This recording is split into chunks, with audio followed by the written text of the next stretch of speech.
Mélodie.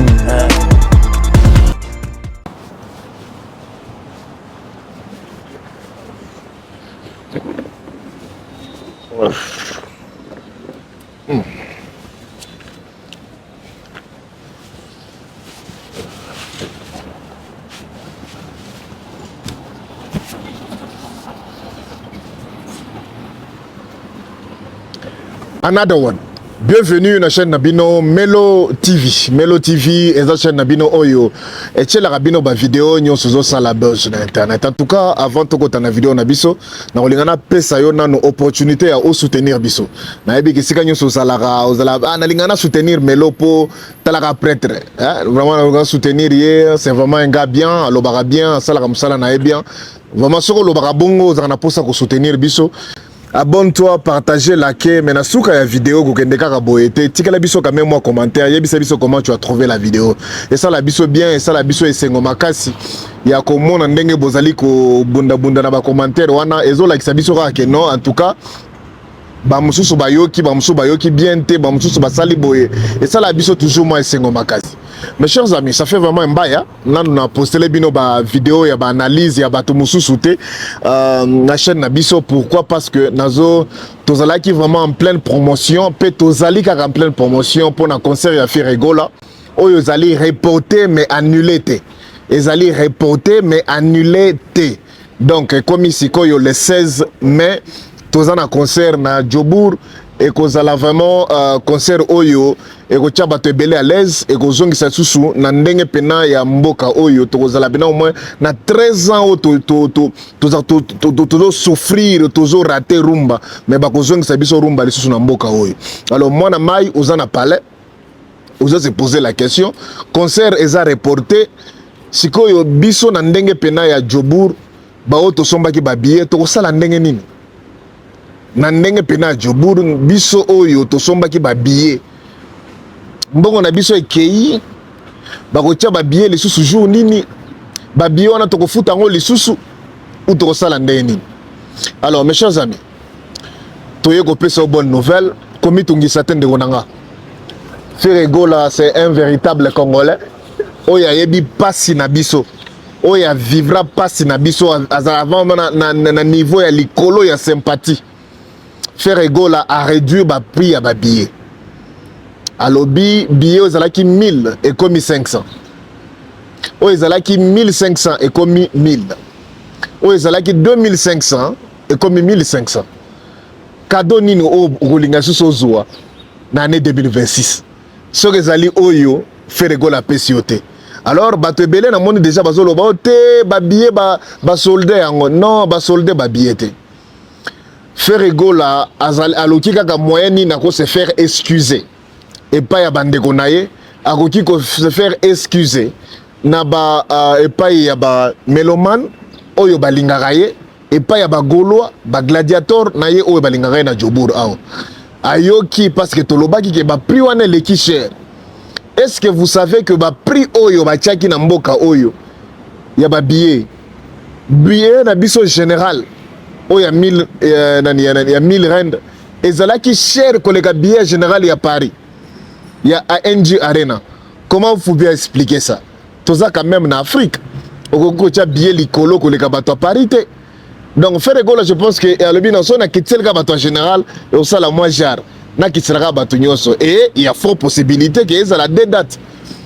Deux dates boy ça la biso bien parce que tant que vous avez moto ya Arena hein azo kitanango déjà na niveau ya en Afrique boye double A ou na Djobour et ça la biso moi esengo makasi les 16 les 17. Mes chers amis, date il y a le 16 oyo le 14 mars bato ebele balingaki ba dembelango balingaki ba tia ba dembelango ba komisa ngo lokola eza soki ndenge nini to monaki guerre moko médiatique elingaki banda to moni héritier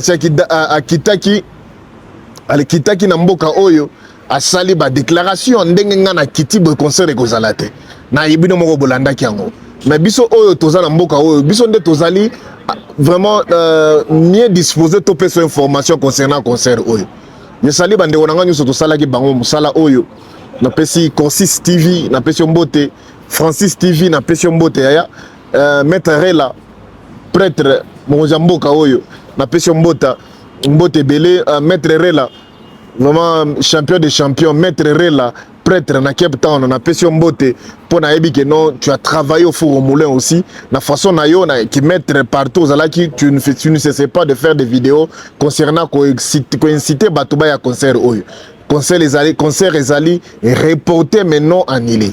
Et ça la biso esengo makasi na batu oyo bazo relayer news oyo na ba TikTok na ba réseaux sociaux bino nyonso bozala na même concept wana que concert ezali reporté ezali annulé te.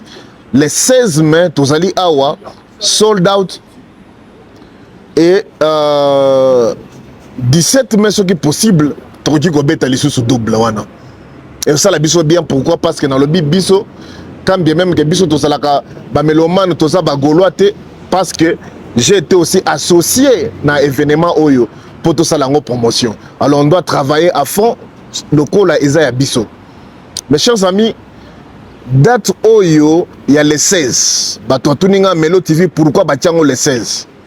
Vous savez, Mukolo azarana façon na ya pinir leki. Mukolo azarana façon na ya vanda bien. C'est que jeune Oyo azome manga na je aboye. Tika sikoyo ngai pe na la kisaye vraiment comment mukolo akoki ko réagir soki leki azo yokate.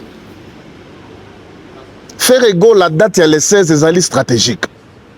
Date ya les 16 ezali pona ko pinir leki moko. Leki wana ezana ni bino moko bomona na Jobour na Afrique du Sud. Na Afrique du Sud zozana date ya le 17 ezali ya 17 mai ezali ya héritier Watanabe. Alors, tu devais avoir aussi une délégation, il fallait qu'il y ait des Cape Town et qu'il y ait des concerts. Faire ego la concert les 16, et l'Indien Olobake Bato Jobour, Bazana, événement.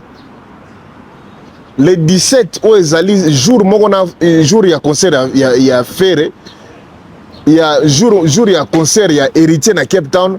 Déjà, ils ont un murmure qui est ça la double, les 17, on a fait ego la bête suna qui na Jobour. C'est la meilleure façon au mukolo akoki ko zongi sa réponse. Ko ba zongi sa réponse te lokola leki ndenga zo kende nango. En tout cas, je pense que ezali vraiment na ndenga musique qui ndaka na esprit, musique qui ndaka na ba biloko boye o che date ngape na che o che ba mabaya boye sala biso moi bien. Mais biso to koya ko lebe sabino encore plus en détail, ndenge makambo zo lekama. Héritier Watanabe na mboka oyo aye kaka kota la salle te mais aye aussi koluka ko sala ba clip pona banzembo na ye oyo ya album ya mouvement ezobi makala mingi te. En tout cas code 16 pe album ezobi makala mingi te, mais to kosenga na batu nyonso vraiment boza la scotcher to koma ba mélomane to soutenir ba artiste na biso to soutenir œuvre d'esprit na bango. Ba musicien bazo sala misala ba musicien bazo kota ba studio bazo bimisa ba plan et rozala na intérêt na biso to soutenir culture na biso.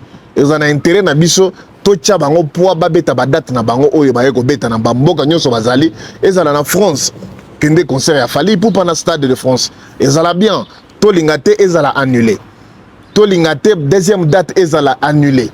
Pourquoi na lobby boy to kota sous na détail na ngo na kati ya clip oyo na vidéo oyo héritier Watanabe batie date na Zénith kende okota concert ya Zénith ya héritier et ça la bien pourquoi parce que ezali likambo ya culture ya mboka tolongwa na makambo oyo ya kolonga nazali mutu te na kokota concert aboy faire ego azali na Accor Arena. Mes chers amis, Accor Arena oyo ezali concert moko ekozala vraiment concert moko na ebité c'est que na dimension oyo concert oyo ezoya nango ekozala concert oyo penake non après concert oyo ya Accor Arena tokolobelaka nde likambo ya qualité ya son tokolobelaka jamais quantité oh esalaki sold out te esalaki boye ekosala boye. Avant la moi parenthèse mes chers amis parce que na ngina kota na profondeur ya Accor Arena, mais avant na kota na profondeur na koki ko bosana na ngina rappeler bandeko na biso nyonso ba jeune nyonso congolais que il y a un jeune oyo a vraiment assigné makambo oyo il faut à la Moussa jeunesse congolaise ezali Inonsbi azana date na niveau ya Paris Arena Grand Paris Arena Grand Paris o inonce bazo beta ezali concert ya toute une génération. Ba jeunesse congolaise o ezana poto ba yebisaka yo zalaka wario, ba yebisaka yo zali gaulois, ba yebisaka yo ke ozali kofifil. Mais yo na no découvrir te oyo yoza. Nazo senga na yo kende concert ya Inonce B, somba billet na yo ezali moins cher, 50 € c'est rien. Somba billet na yo kende concert ya Inonce B na Arena Grand Paris. Après qu'on kende concert wana, toi-même tu vas décider si tu ozalaka wario, ozalaka gaulois, ozalaka kofifil ou bien ozalaka nani. Soutenir culture na biso, soutenir culture ya mboka na yo. Kolinga te culture na mboka na yo ezala décrire kaka na batu oyo na ndenge yo bayebisela yo ko ezali. Yo pe ko changer ba données. Oyo Inonce B azo sala lelo oyo na Arena Grand Paris, azo meka ko changer ba données. Alors akoki ko changer ngo ye moko te, il faut changer ngo na yo. Alors mon frère, tu es à Paris, achète ton billet, kende na concert ya Inonce B, okuna okoyoka biloko. Ezana ba Inonce B aza parmi ba artiste oyo basala ba featuring ya Malonga, basala ba featuring na ba Caris, basala ba featuring na ba artiste ebele. Bango nyonso wana okomona bango kuna na kati ya concert wana. Mais on tient aussi à te signaler que eza concert ya sangisa te lokola mwana o gaz mawete. Eza bongo te. Concert ya Inonce B oyo ya Accor Arena eza Inonce B premièrement na bato oyo bakoya.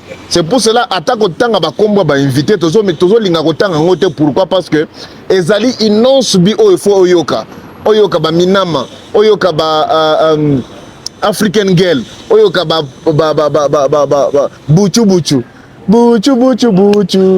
ah comme vous êtes nanana donc ça dit yaka oyoka ba buchu yako oyoka ba et Dieu que yako yoka ba nzembo nyonso oyo koyoka na niveau ya album oyo Mortel 06 pe oyoka pe ba nzembo akala loko oyo esala pena Inonce B lokola ba top model oyoka ba nzembo lokola ba top model oyoka ba nzembo lokola ba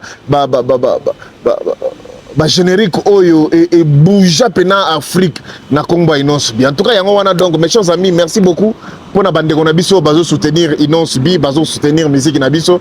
Ce n'est plus une question ya individu, eza di Kambwa nation, c'est toute une génération, jeunesse congolaise ezotale la Inonce B. Il faut makambo échanger, mais ko changer na ye mon côté, il faut nde yo pe o participer na événement oyo, participer na changement oyo et au sala biso moi bien.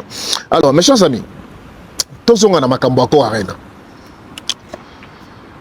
Accor Arena tomoni jeune oyo Mathias akei kotala ou bien akei na salle soi-disant akei na salle akenda ko poser bango ba question bazongis bayebisa ye soki fait rigole azoteka et configuration ni nazui par rapport à croquis à lobby que non croquis tango nazotala yango nazomona pena ki azui 20 300 mais ba bios disponible ezali 7500. Déjà tu sens vraiment que non, c'est un ignorant. Ayebi et l'autre côté mais azape animé na mauvaise foi. Bolanda na oyiba. Oh monsieur non c'est la fille un artiste en bokat. Siko babini mon frère. Bah le but que concert est maintenu pour na badbazo ba que vous allez reporter concert est maintenu mais par contre vente de babanoko espérer et ça la manière de espérer. Bon yo loko ke buna yonde mto sambo na ba question. Bon ROK kuna première des choses qu'est-ce que tu étais parti vérifier en fait. OK. J'ai envoyé un mail pour rentrer en contact avec l'administration pour savoir comment ça s'est passé au niveau des ventes. Tu sais que Maroye Bisabiso, la Moroté, vente, Maroté, ça va chiffre été. Alors ça c'est normal, les actes confidentiels.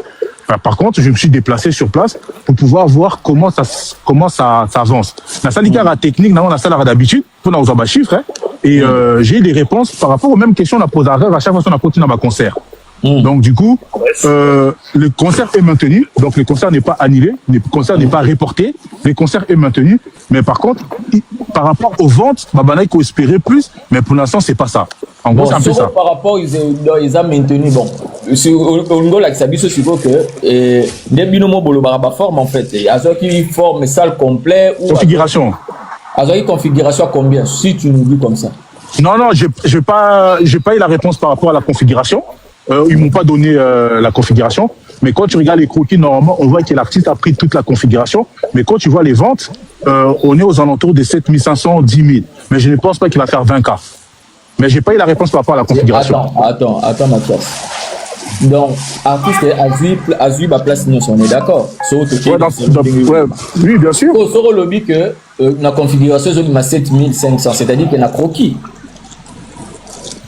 La croquis, ouais. En fait, non, la croquis a vu ça. La croquis a vu ça l'ignoso. Papa, vous posez la question, je réponds non. La croquis a vu ça l'ignoso, mais la vente, et ça, mito, bagolo, bazoloba. Donc, en fait, par rapport à vente, on va espérer, et comme il a chiffre, donc, que j'ai pas encore les chiffres actuellement.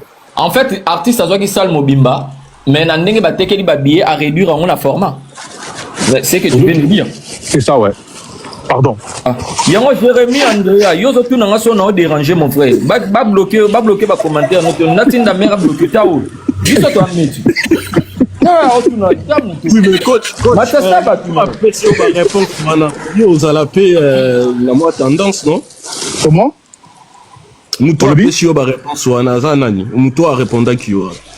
Bah, n'a pas de source n'a été, mais en tout cas, ce qui est bien avec moi, on a comme toujours ma mail pour pouvoir avoir des rendez-vous. Mais par contre, c'est que sûr, les amis, ils m'ont pas dit, oh non, Azakibou, non, ils n'ont pas le droit de me dire ça confidentiel. Mais c'est que sûr que le concert, ils ont maintenu. C'était concert, ils ont maintenu.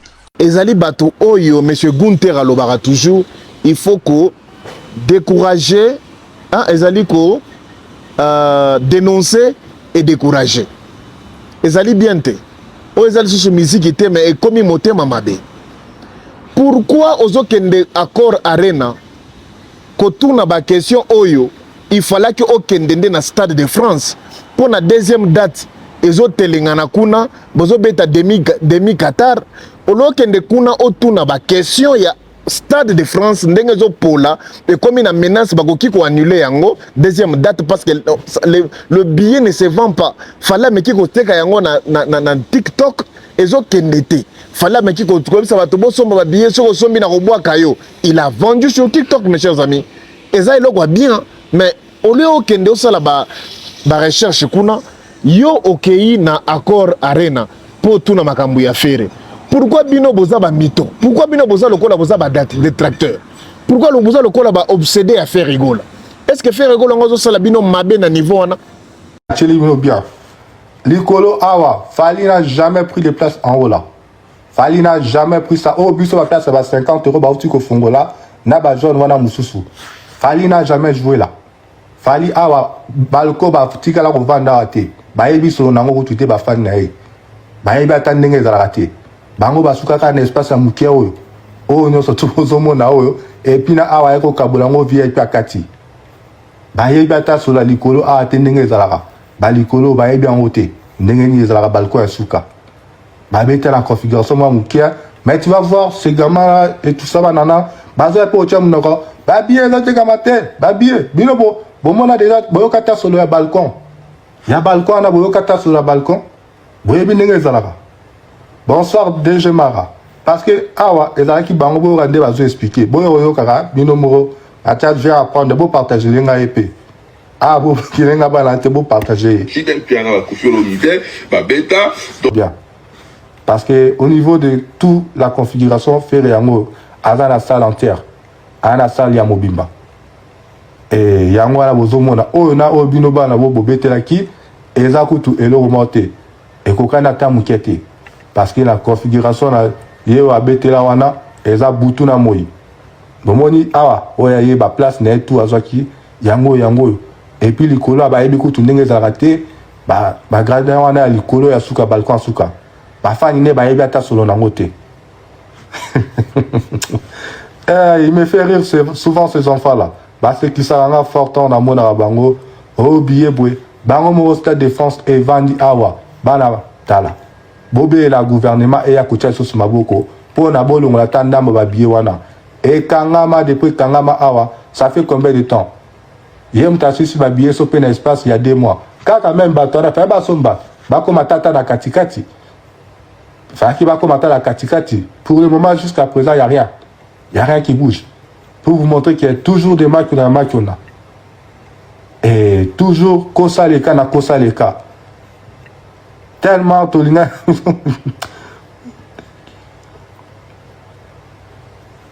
Non, bataille, n'a pas tout est meilleur opportune. Tout le monde, moi, va place aux hommes à l'écoloire. Non, nous va faire les livres en côté. Va faire la place au tout le monde va ouvert. Depuis bana kezaka ba awa ya ba suka o ba balcon ya suka na on dirait pas sonana balcon ya suka nan ba fongoli yango te il faut ba fongola ngo mais na ndimi na ngate ke fongwama ah suka nera na ndambu bongo na ndimi te ke wo fongwama pour premier jour au kutu de to ça ana to asope na mois ya mars tu na avril mai kalatawa et fongwama te parce que ndela c'est-à-dire bozana ba deux dates na bino na stade on leur a investigué pourquoi les gens n'achètent pas les billets, qu'est-ce qui se passe, pourquoi la première date au ebimaki et deuxième date au ebimaki depuis ebimi tozata na moitié ba billet et investiguer pe les sous quelles sont les chansons que vont nous proposer toyemba ndenge nini na format nini tokobeta la musique ba musicien nini bakokende ezaka ba oto yebite ba oyo babinaka binaka sans koyemba. Est-ce que investiguer les sous jour wana ekozala exploit na terme ya ba vente ya ba billet ou bien ekozala exploit musical po ezala exploit musical nini faut sala nini faut fallait sala akoyembela biso na autotune ou pas parce que objectif ezali toyemba to sala ba concert oyo ezala concert on reproduire quand même à 70% oyo yemba na CD. Ce qui veut dire il faut yemba na voix na yo moko. Est-ce que koya koyembela biso na ba autotune? Ce que yembela biso qui fait que c'est que il continue toujours à tricher. C'est ça. Oyo il fallait zala vraiment sujet à investigation na yo. Comment que nous investiguer muto ça là déjà bien? Il y a vraiment un sérieux problème na niveau ba wario. Une différence quand même, il y a 2000 places, hein, il y a à peu près 2000 places. Sikoyo, il faut que bango que la configuration mususu oyo et là a deux artistes au bêta donc dans milieu il y a salle, c'est-à-dire qu'il va tirer podium dans milieu salle mais on laisse la technologie développée avancée donc il a très compliqué, c'est-à-dire les moutons ça bêta en haut et là on a Céline John et puis YouTube moutou ba bêta la configuration là que va tirer dans milieu à salle, c'est-à-dire que la plupart du temps Izalaga scène frontale. Donc dernier appelé Fali Poupa à Robeta scène frontale donc face à public. Donc face à public. Et puis il faut pas qu'on s'en aille Bercy et ça na des étages hein, sur on a des étages où on a tout le monde a appelé stade des martyrs, c'est-à-dire qu'il va gradin, c'est-à-dire que la gradin Licolo, gradin Sesco, gradin Licolo, et ça normalement loué des gradin assez haut, bah nous ça va être là comme d'habitude, des peu pour le monde va d'adjou, caramine était ba Roberta, donc et ça déjà configuration il a fallu et gozala 11 683 places, 11 683 places, Oyo et gozala, donc on va louer na promoteur nae, et puis faut bobo ça n'a été que promoteur, il a fallu poupa et ça Yuma musique donc Yuma production oyo ako betisa fali na hôtel Accor Arena bozo kende koluka non concert na tuni bango balobi que non concert ekozala jamais les sous annulé bako bombango parce que c'est l'équipe essaye mais ndenge zo kende boye ata soki l'équipe essaye faire azui configuration à moké tu te contredis toi-même tant qu'on va poser une question aux les sources d'informations comme était na koki ko divulguer non c'est parce que il n'y a pas vraiment des informations là-dessus ozo kosa ozo induire bato na erreur ozo linga ko sala ba campagne ya mabe contre événement ya faire égola événement munene oyo ezali et faire égola azo envisager ko changer ba données na niveau ko yemba. Mes chers amis, na kolinga bo solo bo se rappeler na bo solo ya politique ya faire alobaka eloko moko boye bato bapeyanga attention te alingi atia podium na centre ekozala pour la première fois artiste congolais na biso oyo pena rumba abeta concert mais atia podium na centre Et je prie Dieu que concert wana eleka bien faire atia podium na centre. Kotia podium na centre ezana ba impact pèse elingi koloba makambo ebele. Premièrement,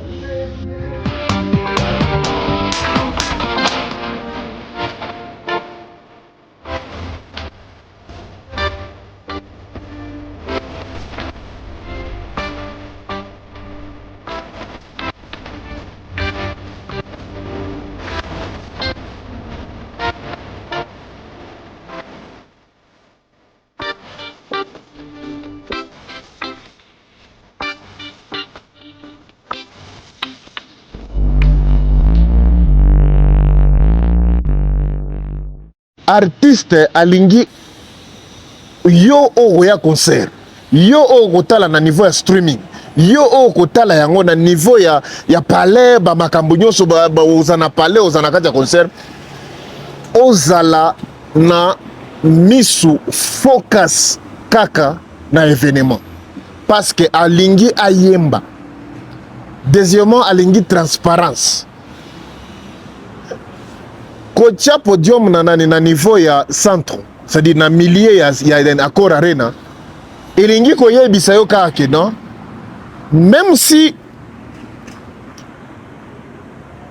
batu batondi côté moko boy te nazana posa ya rideau te, bato batiaka podium na suka toyebaka koma bakataka babakisaka rideau po, c'est-à-dire azana posa ya rideau te, etonda te ngai na kobeta musique mais qualité oyo ya chant bokoyoka na niveau ya Accor Arena yango nde ekotia bino à l'aise.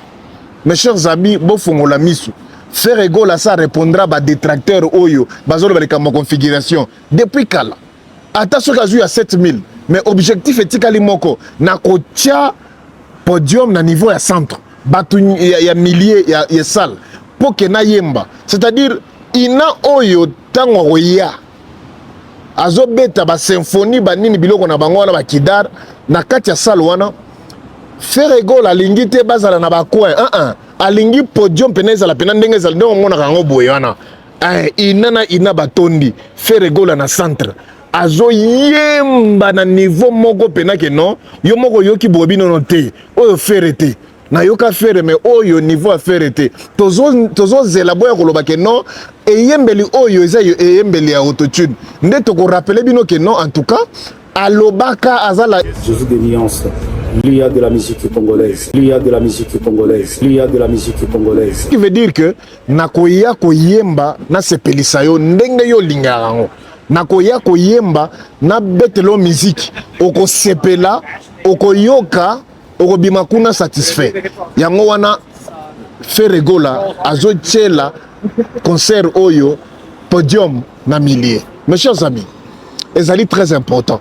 Bolandaka ba jeune oyo te. Mathias oyo bazo sala oyo bazo anticiper kaka likambo moko boyo komela bango. Deuxième date na bango bazo annuler yango. Deuxième date na bango eza en danger. Balingi sikoyo ko distraire public. Balingi ko distraire batu na makambo na bango ke non faire gola concert ko sala annuler ezali lukuta. Concert ya faire gola ko sala annuler te au monde ne bazo changer hein. Concert ne ko sala annuler na ke Natali na butu na kendaki kotala na moni ke non concert wana e ko sala so annuler te balobi ba ko beta mais abeta bato bazo so mande ba billet te ba billet zo sila ba vidéo zo tambola partout ba catégorie zo sila. Mais pourquoi d'abord ça vous fait mal? Pourquoi ça vous fait mal? Et pourquoi vous êtes accro na concert oyo? Bozo lingande correction te.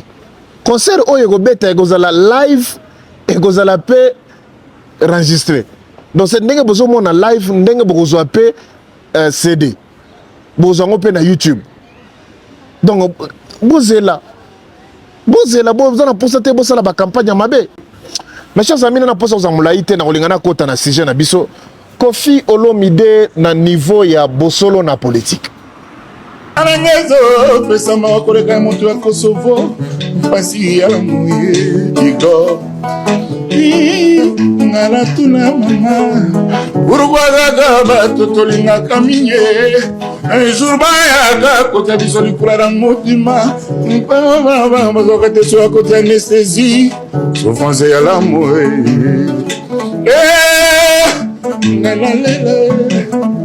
bongo ekomi osala neti horloge eza na retard demarche na ngai ekomi neti ya moto aza na rendez-vous nasimi otiela mino na moto akelaka liwa wapi oyi kolondele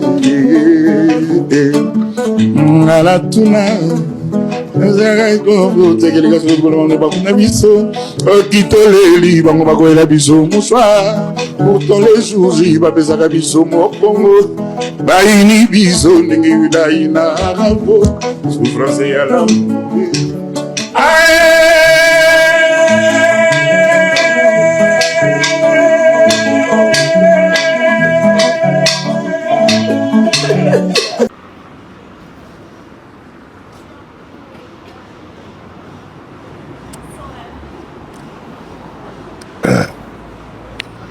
Koffi Olomide na bosolo na politique. Na mona Koffi asala ba émission aya pena omona pena kaza déterminé alingi à communiquer. Na mona Koffi aye ba émission pour na ko régler ba compte na ye na batu. Boyebi mopa waza mopa. Na mona Koffi aye ba émission na ye bien déterminé pour répondre mutu. Pour passer message. Maintenant na mona Koffi déterminé ya ko yemba na niveau oyo na moneli na bosolo na politique. Non mais respectons les gars, respectons Koffi Olomide les gars. Le monsieur était déterminé ya ko yemba. Koffi Olomide parlait moins et il chantait beaucoup. Et azo yemba na âge na ya 70 ans. Azo yemba sans autotune. Tel père tel fils. Ce qui adage ou bien proverbe wana na Congo ba BBC adage wana tokoki koloba jamais tel père tel fils na makambo ko yemba na Congo à ce qui concerne Koffi Olomide na Fally Ipupa. Koffi Olomide azali papa ya Fally, mais on se retrouve dans une situation oyo tokoki koloba jamais tel père tel fils. Fils azana 40 quelque. Papa a 70 ans, mais papa zo yemba kolega fils. On se pose la question, tel père, tel fils, tokoki ko utiliser moana, toki adage wana ou proverbe wana na niveau ya musique na Congo. Jamais. Koffi Olomide aye na bosolo na politique ayembi. Non mais Koffi ayembi. Na boyi ko kota na ba détail mosusu pona kozongela ngo pona kolobela ngo, mais tolo tika na côté aspect chant. Koffi Olomide oyo azo yemba na micro oyo balobaki ke ferego la tia autotune na kati. Oyo balobaki non micro wana ezali lié quelque part boye. Non. Mais ferego la zo yemba boye bawario kuna bazolo bakete ata micro wana basi basali ba makambo. Mais Koffi Olomide aye nana posa bozongela biso. Bo expliquer na biso. Pourquoi Koffi Olomide a l'équipe na bosolo na politique? Mais c'est Ferrego là qui s'est fait encore insulter dans les réseaux sociaux, soi-disant. Koffi a corrigé Ferrego là na bosolo na politique. Koffi a corrigé Ferre Nanini. Diviser pour mieux régner. Diviser pour mieux régner. Bolingi bagoloa babima. Baya ko s'attaquer na Koffi soi-disant au corriger bisoté. Toyebi ndenge bo fonctionnaire. Toyebi ndenge bozo na batu na ba émotion. C'était à l'époque où banda ko na batu na émotion ba ke ba fingi ba lobi to fingi vie sans qu'il y ait un problème na biso. Makambo na c'est le cas. Beaucoup de masu batu na émotion te. Bino bozo ya ko finga ferre parce que Koffi ayembi na nani. Mais il faut na bozonga nanu na côté na bino boloba. Est-ce que biso tokoki koloba tel père tel fils? Ndenge Koffi azo yemba boye na kati ya podium boye na plateau boye ndenge Koffi azo yemba na plateau boye, est-ce que fallait ko yemba pe boye? Est-ce que fallait ko yemba? Pourquoi bino bozoko boko tsa falite bozoko tsende fere asala bino nini? Olie boko tisa fali na makambu ya Koffi bino bozoke ndeko kotisa fere. Ça fait pitié les gars. Botika fere pe akimia. Donc bino Kofi ayembi kitoko boye. Olobolo bakeno en tout cas biso bazoko sa biso côté kuna fort. Mais bino bozo côté non mais bino faire akosa ki biso. Akosa ki bino nani? Faire akosa ki bino te. Bino nde bazokosa bino na ba machine, bino nde bazokosa bino na ba autotune, bazokufela bino na ba plateau, bino nde bazokota na makambo oyo. Encore une fois, botiki stade na bino, bokomi ko s'accrocher na actualité à Kofi Olomide. Posez-vous la question, est-ce que o bozo sala oyo ko finga faire sur base ya Kofi Olomide ndenga ye podium boy? Ayembi bien na plateau boy. Ezo bénéficier nini na par rapport à stade na bino? Soki bobandi comprendre makambo bongo.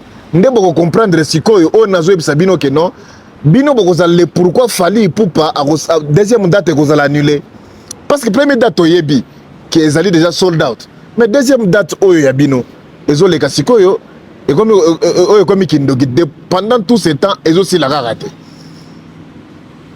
bola muka wario la muka tika distraction. Mes chers amis, en tout cas,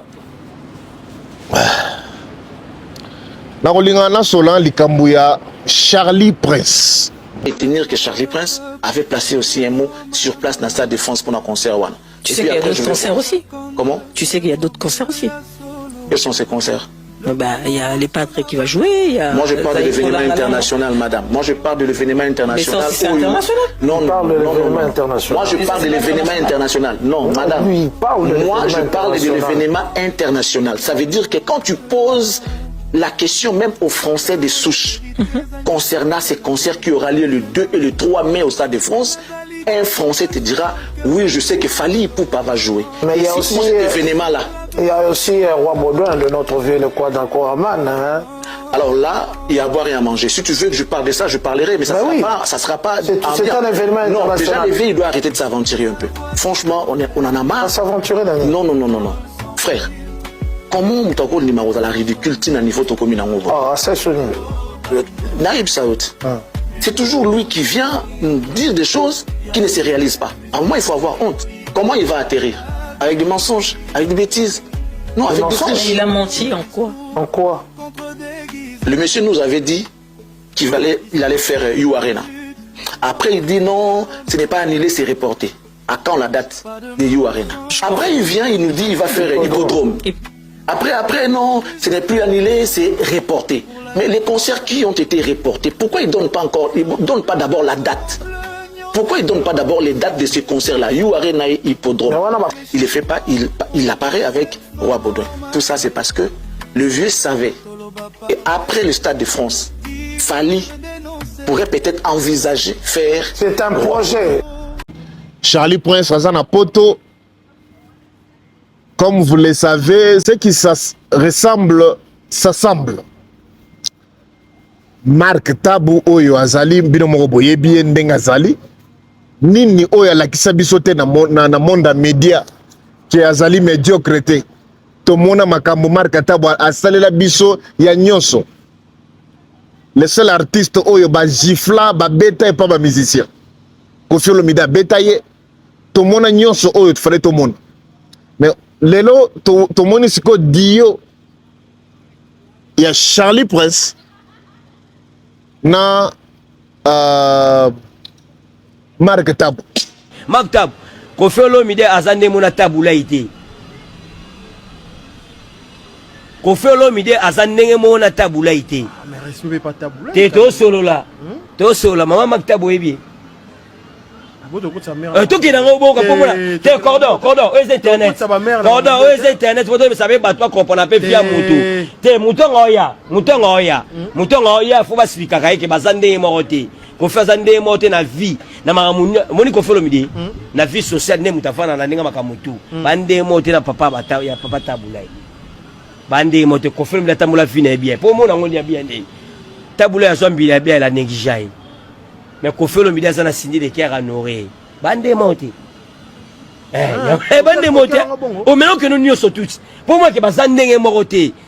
Bande monté. Missa Taboula yebi a dansé à Bimanan. Au Makta Barofa na plateau na lo baké Missa papa biso bimisa nan. mais mafta ba fa na plateau abimi alobaki ministère Koffi Olomide si Koffi fali bande mote siko mutawa bete za Koffi Olomide nazoka pe mawa mingi bakotisi mama na biso na biloko aboy mama na biso salaka ba émission ezali vraiment émission moko soko yoki yango sepeli mais maman na biso se retrouve dans milieu ya bato moko boy oyo agenda na bango bien parcours na bango bien valeur na bango na niveau ya société niveau ya communauté congolaise valeur ya bato oyo bazaka suna valeur te mais bazuisu maman oyo aza na valeur oyo tozo respecter ye na niveau ya média bakotisi na makambo oyo. Moi je pense que après sortie médiatique oyo maman s'il te plaît ozali vraiment na carrière moko ya bien ozali vraiment maman oyo azana nuna azosala biso azopesa biso ba valeur oyo tozanga na média na ndengo na niveau communauté par rapport à bana basi tozali na ba sœur na biso oyo basalaka ba émission ba Ariette Kanjinga tozali na ba RTNC tozali na ba basi oyo basala ba émission yoza na lignée ya bato wana ce qui se ressemble s'assemble yozali na kati ya bato oyo te kokanga na bato oyo te po na so 200 euros be 100 euros ba futi po sa l'émission bato oyo ba okitso valeur maman biso toza ba petit na yo toza bana na yo toza ba koko na yo tozo mona to lobi no to ka photo land exemple mais maman tango zo kangikanga na bato lokola ba Charlie Prince ozo kanga na bato lokola ba Joe oyo Mark Tabu maman na biso ozo kota na potopoto moko oyo ekosala biso ka mabeto mona yo ozala sujet ya moquerie sujet ya ba attaque moko médiatique oyo yebi mutu na makolo te tozonga na vidéo na biso ba jeune mibale oyo bakutani bango moko tu sens vraiment que non ezali baza animé na mauvaise foi pe au-delà ya nyonso oyo bazoloba na ba réseaux sociaux baza na motema mabe ils ont la haine envers Ferigola. La haine les pousse même à devenir comme des idiots. Haine wana ezo komisa bango na niveau oyo même le raisonnement basic reasoning c'est-à-dire raisonnement basique oyo rolobake non en tout cas événement ezali ba poser question par rapport à événement au lieu de répondre na niveau raisonnement ya événement mutu a sauté niveau wana accueilli comme na koye ko solo likambu ya report ya concert. Et voilà le concert de Hippodrome qui a été reporté. Voici la date. You Arena, voici la date. Il ne fait pas, il apparaît avec Roi Baudouin. Tout ça, c'est parce que le vieux savait. Et après le Stade de France, Fali pourrait peut-être envisager faire. C'est un projet. C'est ça le problème avec Jérémy Balé Oyo. Marc Tabou na Charlie Prince. Bazali na haine ya makasi envers Ferigola. Alors, les autres na bango ba yebata comment se maîtriser te na niveau ya média. Charlie Prince batu nyonso bakolobela likambu oyo na ba angle belé ya ba comportement ba propos na yo tenir contre Koffi Olomide ba propos moko égaré dans comprendre te au komina Koffi boendenge nini. Au komina Koffi boendenge nini. Koffi master na yo te mais ozoloba que non à un moment donné il doit être sérieux. Il y a aussi Roi Baudouin de notre vieux le quoi d'accord Aman. Hein? Alors là, il y a à boire et à manger. Si tu veux que je parle de ça, je parlerai, mais ça ne sera pas. C'est un événement international. Non, déjà, l'éveil, il doit arrêter de s'aventurer un peu. Franchement, on en a marre. S'aventurer, Daniel. Non. Frère, comment on t'a dit que la ridicule à niveau de commune en Oh, c'est souligné. Naïb Saoud. C'est toujours lui qui vient nous dire des choses qui ne se réalisent pas. Par moi, il faut avoir honte. La grandeur naïe. La grandeur naïe, il ne faut pas qu'il meure petit. Franchement. Cause de la série, pourquoi? Oh non, à Prometa qui biso nani hippodrome ba annulé au léa zonga na makambo hippodrome mbala moko akei lisusu na concert ya na stade de Roi Baudouin. Hippodrome biso nyonso toyebi le pourquoi ezalaki annulé. Biso nyonso toyebi ke non ba danseuse ya kala oyo bazalaka vraiment motivé. Bango nde baza sima ya makambo bazakenda ko ba manipuler bango na poto bakenda ko déposer ba plainte à chaque fois qu'on fait le midaz na date. Tu le sais bien, mais olingo bima ignorant na télévision juste kaka parce que olingo sepelisa songolo pankal. Oyebi histoire ya hippodrome bien et tu sais bien que Koffi ateka ki ba bien belé. Et si ce n'était pas le cas, Kofi Alingaka beta hippodrome bien macabre, c'est parce que tu le sais. Yokangi maboko lobisoki okikenga na gwe tumbanga bongo putulu nanga tiana bile ya nyaona yo.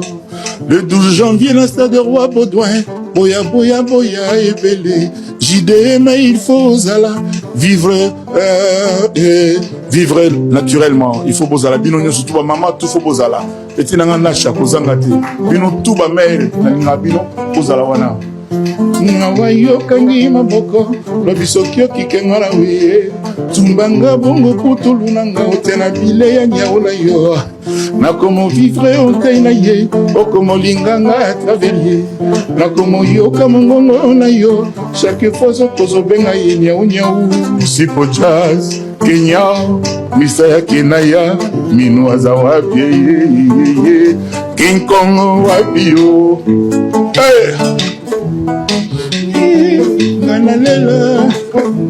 Pardonne moi, tu as mon premier qu'est-ce là combien pour limisa mon nièce pas fait dans la bien vinaye You arena ya Koffi Olomide oyebi bien elingaki sala pena mama na bien na ba communauté batu nini oyo basalelaka publicité te bato ebele basalelaki publicité pour na concert oyo ba artiste français oyo bazali vraiment bien renommé population zalaki sima concert oyo mais ba nilaki yango lisusu à cause ya ba danseurs oyo bazokende kotikaka ba lettre gauche droite mais tokozonga na makambo wana te totikala nanu awo tango zoloba ke Koffi Olomide anilaki boy tango zoloba ke non faire rigola boy ya reportage ya salaki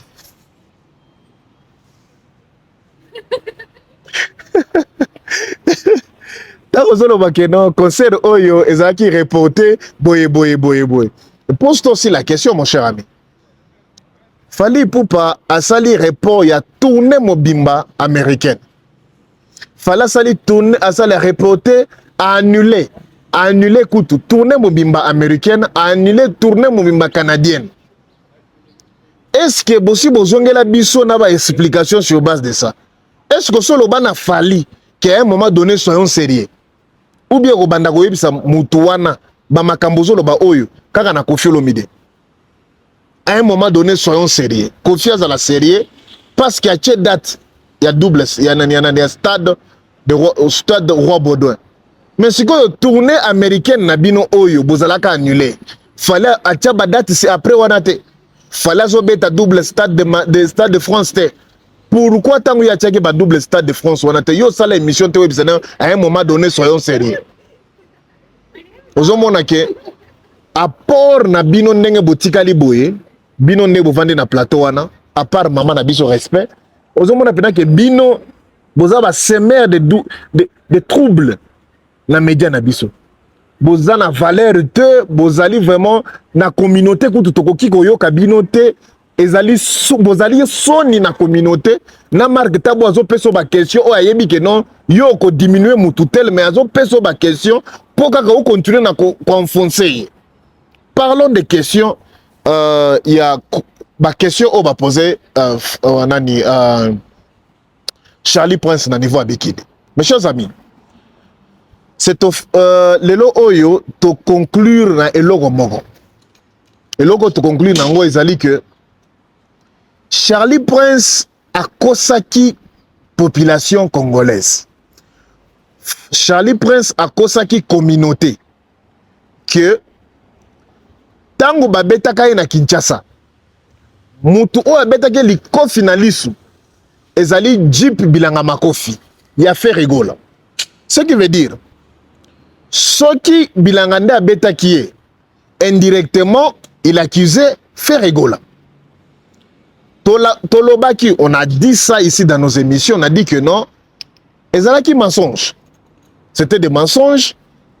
Maître Bilanga Makofi, même par hasard, même une photo, il y a Bilanga na entourage wana ezate. C'est-à-dire babeti journaliste il y a YouTube ndenga azali par mutu o yazana succès boyo ayebani partout dans le monde Bilanga Makofi.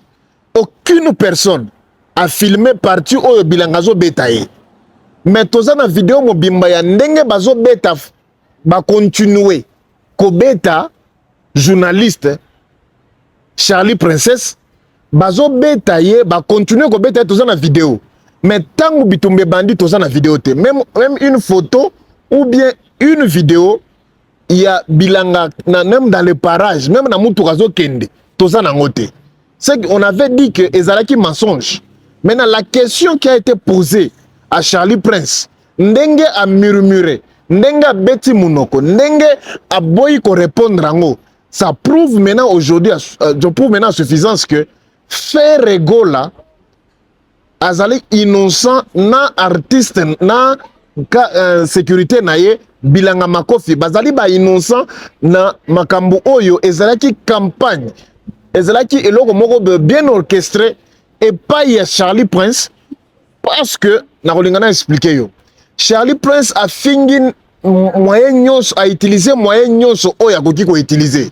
Premièrement ake musika na ko comparer Fally na président Mboka alobi que non mes chers amis Fally Ipupa azali populaire ou bien azana notoriété koleka mokozi Mboka wana ezali bêtise.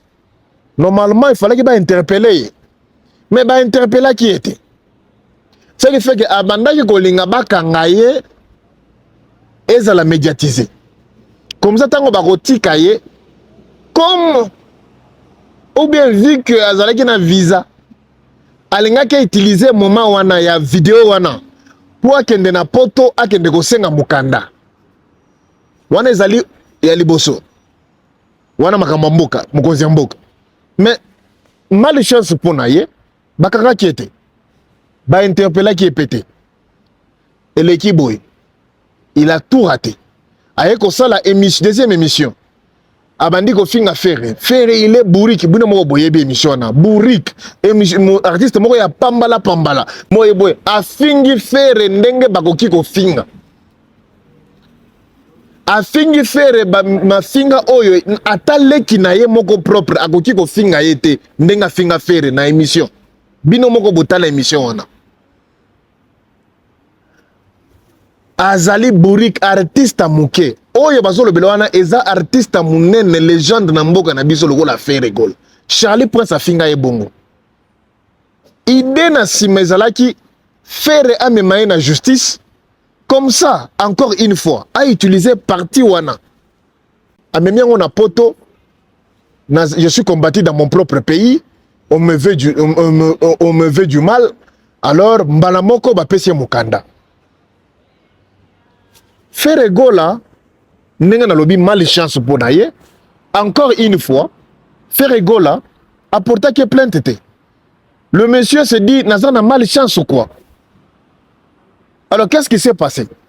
Charlie Prince Sikoyo a orchestré eloko na ye moko bato boko bunda boko salanga boye policier moko kozala boye na boye siko na makambo oyo ya orchestraki il y a des options. Mes chers amis, bokanga vidéo oyo, bo enregistrer vidéo oyo. Boko monaka yango, boko comprendre makambo nazo ebisa bino. Charlie Prince a fouti bato. Ba attaquer ye, ba beti ye.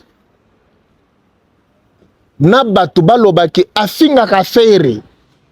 Moyibi, boye bato bazolo banasa vidéo. Pour que kombo ya faire tango ya kokende ko utiliser ngolo la plainte na poto. Mbala moko kombo ya faire et vous allez mentionner dans la vidéo. Alors qu'est-ce qui s'est passé? L'andanga vraiment bien dans pour son mémoire quelque part. Azaki déjà na visa. Na visa wana zanango à côté nango na poto. Eza vidéo wana nda ko utiliser sikoyo pona kozo mukanda na poto. Il n'est pas le seul où il a utilisé makamwana. Ken Mpiana, à un moment donné, na poto, balinga ba rejeter mukanda na ye. A cela peka même magui. A zoa, bato bakesheye, babukanda ku, baloba na Ken Mpiana yo, toko boma yo, on va te tuer. Bato baloba tida ba français na kati ya vidéo wana. Bazoa vidéo wana Ken Mpiana kenda na ngona mukanda na poto, akenda na ngona na bimiloko ya migration, alakisa mukandelo Ken Mpiana za na mukanda. Mes chers amis, bato bazo zwa mikanda na sima ya Ferre. Il est temps maintenant bagolo bo télément, bo comprendre que Ferre azo pesa bato mikanda na poto, mais à quel prix? Ba fingie nano na Kinshasa, ba fingie na ba vidéo, ba critiquer ye, ba bomi ba album na ye, ba bomi ba visibilité na ba réduire à zéro, mais ba tango ba komi na poto ba utiliser kaka moto moko ba finga ki na Kinshasa, ba zui mikanda. Alors, na makambo ya Charlie Prince. Landanga.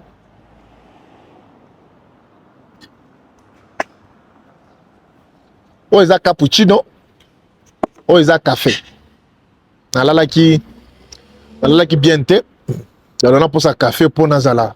Éveiller na coopération. OK? Faut ça réveiller. Dalenga café te za monoko. Alors, na makambo ya Charlie Prince ya mukanda. Nana posa bota la vidéo tango bazo beta Charlie Prince na Kinshasa. Vous allez comprendre deux choses. Premièrement, Charlie Prince a yebi eloko banda ko sala. Ayeba ke so na ke na poto. Na ko funda Ferre lokola atindi bato ba betanga. Deuxièmement, na ko kende ko bwaka ngunda en tant que 2x2. Mais sikoyo na ko loba ke bazo betanga na mboka na nga tabota la nga yo bazo beta awa. Parce que balobaki na batu ki bafunda kinga ke non bataka kinga parce que nazali 2x2. Alors makambo boye na niveau amikili eza mokanda direct. Alors botala siko bien siko na kati ya vidéo oyo. Botala accoutrement ya Charlie Prince. Tango bozotala bobo mona ke alati mbachi sans ceinture. Oyo lingi oloba eloko te. Eza na normal biso tolata bambaki sans ceinture. Mais botala niveau oyo Charlie Prince azali kotambola. Azokanga nde mbachi, ça veut dire soki na kolata mbachi sans ceinture ezali mbachi oyo ekanginga. Mais yaye eza alati yango na ndenge balele. Botala ndenge azokende awa. Sous-vêtement ya Charlie Prince oyo azali na ba vidéo nyonso, c'est un homme sérieux, toujours bien habillé, enfilé, azali propre. Mais bizarrement na jour où azo se faire attaquer, botala ndenge azali. Yango na la fois passée tant on a salaki vidéo na yebisa bino ke non sur tali vidéo na biso na loba ki la fois passée na yebisa bino ke non, en tout cas il faut ba golo bazala na ba association na bango ko dénoncer makambo boy. Botala Charlie Prince ndenga lati soko comprendre ndenga lati ao na ndenge bazo beta ya zana kati ya il était prêt à tout encaisser aussi longtemps que moto banda ko sala vidéo azo sala vidéo parce que za biloko ya ko utiliser na poto pozo mukanda. Soyons éveillés. Réveillez-vous mes chers amis, chers Gaulois, chers mélomanes. Oh ezali sous musique et comme niveau mususu ya haine. Ezali bien organisé. Na kotambola botande ngazali on dirait momi. On dirait mutaba bato na bisa côté kuna. Ce qui fait que soki ndenga za boye azota mwake na ngo ndenga zo kende lele pena ko mona pena sous-vêtement libanda asola babiloko ya pangusa makila akoloba ke ba bettinga parce que naza mutu ya ba LGB soki ndingi nini wana iloko na bango wana nde kuna zo kende mukanda na ye azobwaka ngo na makambo wana ou soit azobwaka ngo sur Ferre.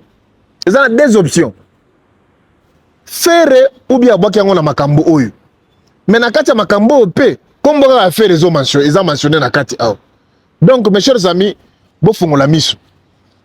Chikoyo oyo ezalaki na niveau ya Ferre. Na niveau ya maître Bilanga Makofi, Jeep Bilanga Makofi.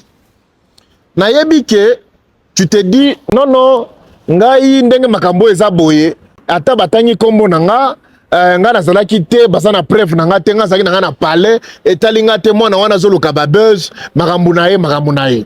Mais maître nazo yebisa yo ke ozo sala erreur grave. Erreur grave, pourquoi? Bilanga Makofi, au moment, ce n'est pas encore tard.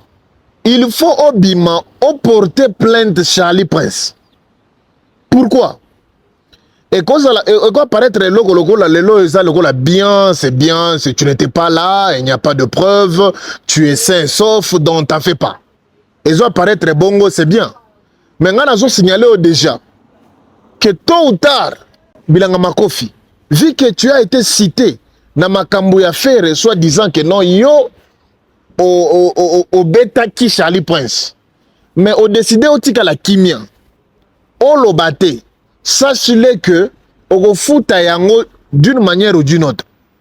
Tôt ou tard, Charlie Prince n'est qu'à poto, ce qui a posé comment na yo et kozonga galisusu. Mokolo yo kolinga o kita na poto, o boka mukanda. Ou bien ça la soki nini moi sinon na poto a déclaré yo boyebo comment vendre na poto. Et loko oyo comme mayo na justice. Et pendant ce temps, on dit, on ne souhaite pas, si Ferré n'est plus en vie, pour aussi attester ou bien soutenir yo na ba propos que non, azalaka nangai, azalaki kuna te ko beta batute. Bilango se retrouver en prison. Il faut au Bima porter plainte. Silence na makambo accusation ya agression. Ezali réponse te. Bako sabino te na yo na équipe a Ferré na Ferré ye moko. Pour accuser Bilanga na makambo oyo elingi koloba ke ba accuser Ferré. Si on a porté plainte ba kanga Ferré parce que atambola na ba brigand na ba voyou ba kuluna. Yango boy na ba kanga Ferré. Na okeli bango mawa. Pour accuser Jeep Bilanga Makofi na makambo oyo ba accuser Jet Set que eza orchestre ba voyou orchestre boye ba baiti ngai. Ça peut jouer na ndenge nyoso. Na makambo visa, na makambo belé, na poto. Alors, ekozala bien na staff ya Ferré. Premièrement, bino il fallait qu'il bo bima pour protéger. Non seulement Bilanga Makofi a porté plainte, bino peut fallait qu'il porter plainte.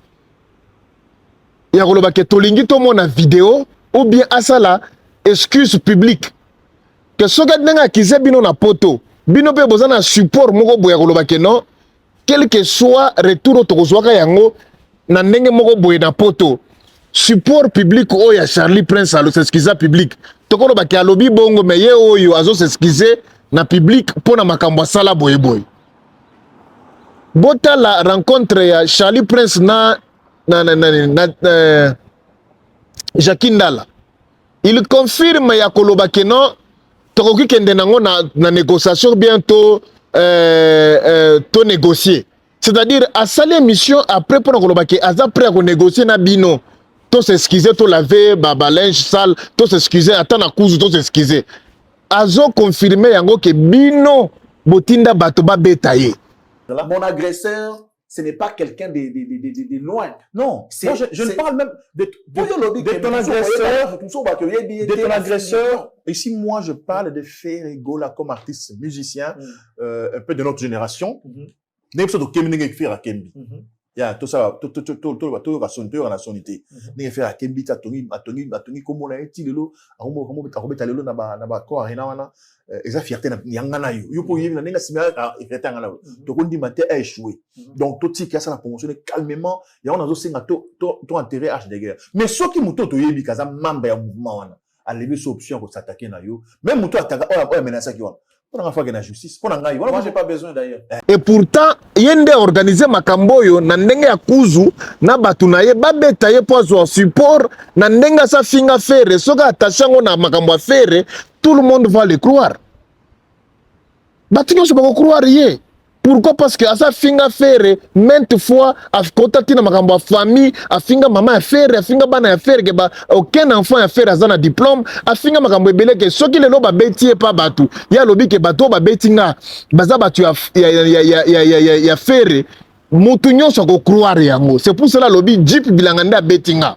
Il fallait Jeep abima apporter plainte. Basamba na ye ce qui a en mesure ya kolakisa ngote esika bazo betaye qui asa la excuse publique mais bino bozwi yango lokola non eza nango normal soki batangi ozalaki te boso tika ye petit wana osala makambo na ye eza makambo oyo bokofuta plus tard eza makambo oyo ekobimela ekoya koatake bino dans les jours à venir bokoyeba esika nzete fimbo ozouta te ekouta nde na makambo ya boye na niveau ya fere ezali très important yo porter plainte na Charlie Prince diffamation azo détruire caractère na yo eza na mwa moko baitizaka wana il faut vous appeler un service juridique oyo pene kolandelaki non alobi boye tokende asexcuse na kati ya jet set ou bien bafan bagaulois bosala mouvement moko boye oyo ekoki koprotéger image ya fere parce que à chaque fois soki makambo ezolekama boye il faut service juridique elandela makambo oyo soki tozotika yango boye c'est pour ça que tu as un problème alobaki deux fois deux botala ndenge makambo ezali yena poto il affirme que mutu oyo atindaka abeta ye eza bilanga makofi mais il était incapable ya kopesa même explication moke c'est parce que il n'a pas encore des explications c'est pour ça na otinda bino ba gaulois nyonso bokende déjà na AFPRA oyo nazo komela bino boye AFPRA et ça, association, ce qui est en française, Mikanda. Beaucoup ma lettre, beaucoup mentionné combo ya Charlie Prince, Mobimba Nango, Bolobake Akoya, Poasenga Mukanda, Naba donc image boye. Ou bien Akoya Kolobake Azalaka, ce qui défade. Bino, faut bon mec déjà côté na Mikanda, Bolobake non. Ata ce qui aye, boye bakaka ke azo kosa. Vidéo ya sali wana asali yango na batu tel tozana bango na kitete ko la kisabino yango bokoma ba lettre botia kombo mobimba ya Charlie Prince bino bo meka ko avancer bokende déjà kokotisa mikanda na afra bolo bake azoya ko poster azoya ko senga ngunda awa mais eloko wana aza muntu lokuta aza moyibi azokosa batu alinga kosa pe bino azali réfugié te azali pe en danger te c'est lui qui est le danger pour les Congolais c'est lui qui est le danger pour les artistes congolais. Regardez comment il insulte faire. Regardez comme ça. Bon me kakosta biloko wana bo tinda ba lettre sikoyo parce que Charlie Prince a roboka ngunda. Na minute azo jouer na visa bino bo devancer bo kende déjà na AFPRA. Bo tinda ba lettre. Na ko tinda bino email nango yango yo, na ko tiela bino ba email, na ko tiela biloko nyonso. Bo protéger faire. Parce que biloko aboye nde tango ba okende komona bazana kacha ko accumuler kaka makambo ya mabe sur fere batu ya fali bakendaki batie makambo ya fere ote omone za boye batu na ba finga ka batu ke bazali ba deux fois deux lingi olobaka ka ke non boye yango bazona peut-être ba problème ba visa prochainement tango bako bakisa lisusu likambo ya Charlie kaka na moto afere wana ezokoma na ni komisa lo kufere lokola zana association ya batu oyo bazali contre batu ya LGB ce que LGBTQ, bazo bimisa batu bongo. Alors soyons prudents. Bozo ba initiative sikoyo. Bo banda ko dénoncer pe. Comme ça il y a aussi eloko moko boya batu bazo protester makambo oyo bazo accuser artiste oyo pona askiasali. En tout cas mes chers amis, yango wana tozali na ngai na sala émission oyo. Na expliquer bino que botelema. Faire égol azo pesa batu mikanda. Mais photo toye banane ngo fa zo mukanda na sima fere tokotika te n'importe qui aya kaka zo mukanda tokotika te n'importe qui aya kaka zo mukanda na sima fere mais à quel prix soke zali kaka ke muto aye ko zo mukanda afingi fere a détruire l'image à fere akoki ko pesa mukanda te na poto.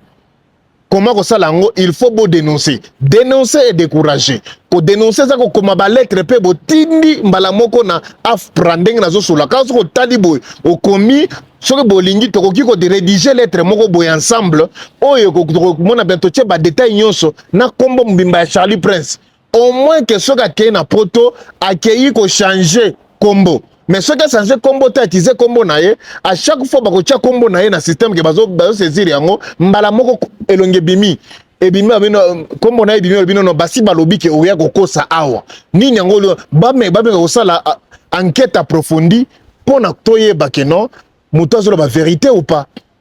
Donc mes chers amis yango wana nalingaki na solana bino par rapport à makambo oyo. Charlie Prince alobi Kazol aye na France parce que aye koluka kochape un mot sur makambo ya Stade de France ya Fali. Ezali bien, ozali journaliste, ezana ba droit na yo, ezali na ba devoir na yo, ya kokende poto kolobela événement. Retenir que Charlie Prince avait placé aussi un mot sur place dans le Stade de France pour un concert. Tu sais qu'il y a d'autres concerts aussi. Comment? Tu sais qu'il y a d'autres concerts aussi. Quels sont ces concerts?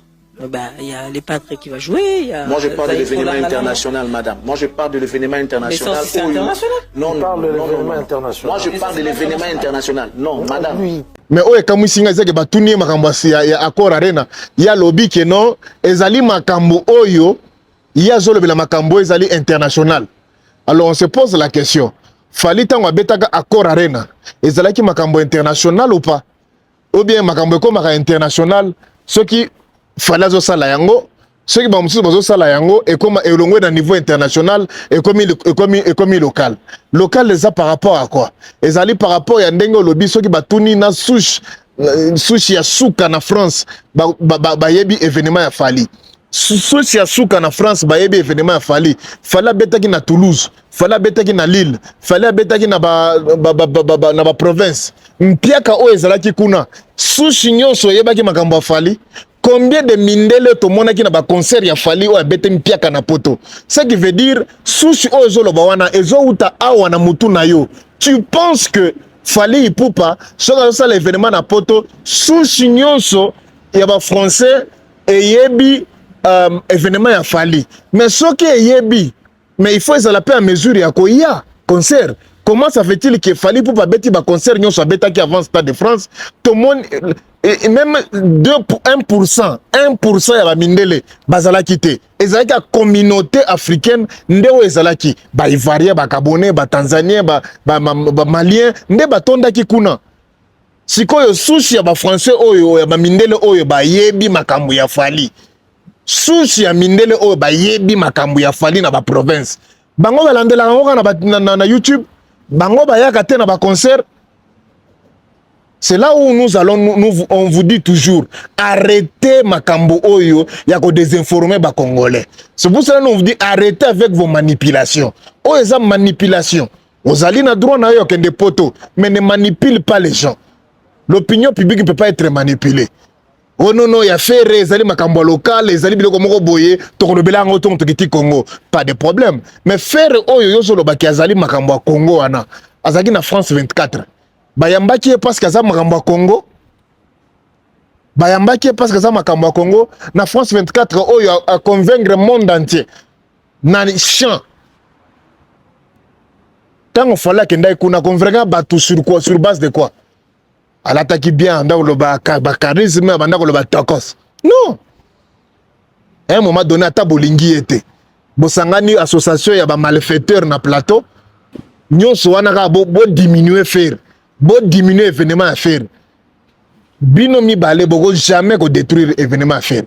Binomi balé boko jamais au grand jamais ko anéantir moto ya faire. Makambo Congo. Sushi nyonso ya France et yebi que événement a fallu zali. Mais na kati ya ba concert na betaki na Kinshasa na ba province na part de France to mona ki mundela tonda ki plein, c'est ça non? C'est ça. Oh lingo ebisa biso. Arrêtez. Toza na ba vidéo, atandenga bimisaka ba vidéo te, mais biso toza na ba vidéo, to mona ki ba live. Et c'est du n'importe quoi. N'importe quoi mes chers amis. Donc botika muto ko sabino te muto amema bino na balwenge te Charlie Prince ndenge yo okei nango bongo ba Gaulois ba Kofifil ba kokoma pe ba lettre ezo kende na AFPRA ndenge yo linyo bwaka mukanda na ngunda na poto na mutu ya fere ba ko dénoncer yo ba ko décourager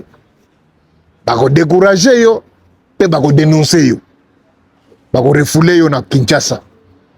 C'est pour ça que tozo yo Charlie Prince tango zolo bawana zala na ba réserve. Posoko zongi awa na Kinshasa Jeep azokotisa plainte na ye, Ferre azokotisa plainte na ye, bato musu azokotisa plainte na bango. Sokoluka déjà ba avocat po makambo ekobebela yo. comment on est donc OK poto on esili non OK ko boka ngunda to yebi OK ko boka ngunda mais yebaka ke non ngunda na yo nano gagner makambo te. En tout cas, Melo TV, merci beaucoup pour Nathan Nabino, merci pour notre soutien. Je tiens encore à vous rappeler que non, concert y a fait, ezali annulé, ezali reporté. Bientôt là, Toroyeb Sabino, journaliste, vous allez vraiment en charge à l'Ikambu pour la promotion. Alors n'oubliez pas, continuez toujours à acheter vos billets. Bientôt là, les billets, il y a date, il y a Sika et le 16, vous allez disponible. Mais ma billet na yo ya kala bazo peso billet ya sika na retour ya mbongo na yo okozwa email tango sombaki ba otiaki email na yo na kati ya email wana bakosengo ba détail batindela mbongo na compte ou bien osala soki ndenge nini ou bien bakolinga ba peso de billets parce que olingi ozongisa mbongo te bakozongisa mbongo te bakopeso de billets pona 1000 rand na yo. On peut inviter maman, on peut inviter ami. Ce que vous avez billet na yo, yebaka ki reçoit des billets. Billets à Calais vous allez annuler, billets à Sikande bako comme ça on mi balé. En tout cas, donc merci beaucoup. Ceux qui optionnent les alliés. Hein? Ceux qui ont qui billet il y a 1500, bako zongi sa 500. Ceux qui ont 2500, bako pesa yo billet à Sika. Donc mais bako zongi sur 1000 rand. Donc en tout cas, bino nyo so na Djobour, na sanité pire, Moutounangaï, grand frère Denis Makambu, prêtre na États-Unis, na Bossaniote, il y a grand frère na Peshombote, na Bossanité, Yemoko, ya Willy Mani, grosse caisse, na Nenga Djobour, madame grosse caisse, bolingate, prêtresse, grosse caisse, na Peshombote, na Bossanité, Batunyo so basoutenaka biso. Exactement, c'est comme makasi ya kozala toujours ko sala bino ba vidéo nga sala nga plaisir na yebisa bino toujours et sala nga biso plaisir ya kosekomela yo ko sala bino ba vidéo na ndenge pena système. En tout cas, merci beaucoup. Tokutani prochainement Melo TV au café oyo zo tianga na moneti makilezo tambula mbango fort. Hey.